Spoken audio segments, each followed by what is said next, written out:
મળું કે ના મળો, મારો સિદ્ધાંત છે, હું મોજીલી મેલડી છો, મારી ઈચ્છાની રાજા છું. તું 1000 વખત અહીંયા આવે ને તારા દીકરા થાય ને તોય ના બોલું, હું ઈચ્છાની રાજા છું. હું તને ફેરથી મળું કે ના મળું, એટલી વસ્તુ યાદ રાખજે કે જે ખેતરમાં બેહેલી ને, જે વાડામાં જે ખેતરમાં ચાવણ માતા બેહેલી ને ત્યાંથી ઉઠાડી 3 જગ્યાએ ફેરવી, પછી સુરતમાંથી તાપી નદી ફેંકી. પણ એટલું યાદ રાખજો કે જે જમીન છે ને, પેલા જજો તાપી નદીએ અબીલ, ગુલાલ, કંકુ, ચોખા, શ્રીફળ અને 5 ફૂલ લઈને જજો. તાપી નદીએ ઉભા રહેજો, હાથમાં જળ લઈને એટલું કહેજો કે માં ચાવણ અમે તને આ નદીમાં તજી દીધી છે, તે માં તું ઘરે આય.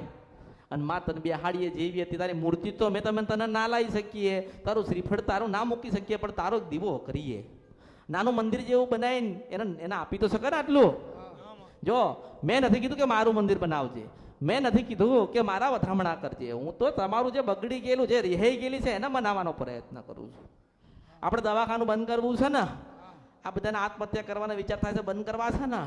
અને જો એટલું યાદ રાખજે કે મેં તને બતાવ્યું છે આ દીકરા એટલું યાદ રાખજે. મળી તો મળ્યા કળિયુગમાં, અને બરોબર તાપી નદીએ બધા ભેગા થઈને જજો, બરાબર બધા ભેગા થઈને તાપી નદીએ જજો ને હાથમાં જળ લઈને એટલું પ્રાર્થના કરજો કે માં ચાવણ તું ક્યાં છો કોને ખબર, પણ આ નદીમાં તને પધરાઈ દીધી, તને નાખી દીધી, તેમાં આટલા વર્ષે 8-10 વર્ષે માં તને લેવા આયા, તે વધામણા કરીને ક્યાંય ઉભા રહેતા નહીં. અને બરોબર ગામડે પહોંચજો, ખેતરમાં જઈને ઉભા રહેજો ને ખેતરમાં એક દીવો મેલજો ચાવણના નામનો, અને એવું કહેજો કે માં ચાવણ આજથી તારા નામના દીવા કર્યા છે, જીવી જાગીએ ને ત્યાં સુધી તારો દીવો અમર રહે, અને માં આશીર્વાદ આલ. અને બરોબર 3 મહિના થાય ને બધાના વિચાર બદલાઈ જાય, દવાખાના બંધ થઈ જાય, અને ગયેલું છે એવું પાછું આવે તો માનજે કે નારાયણની સાક્ષી પેલી કાળકા ગાવા આવી હતી, મુશીનવર સપરા નદીના ગંધરફિયા મેલડી આવી હતી.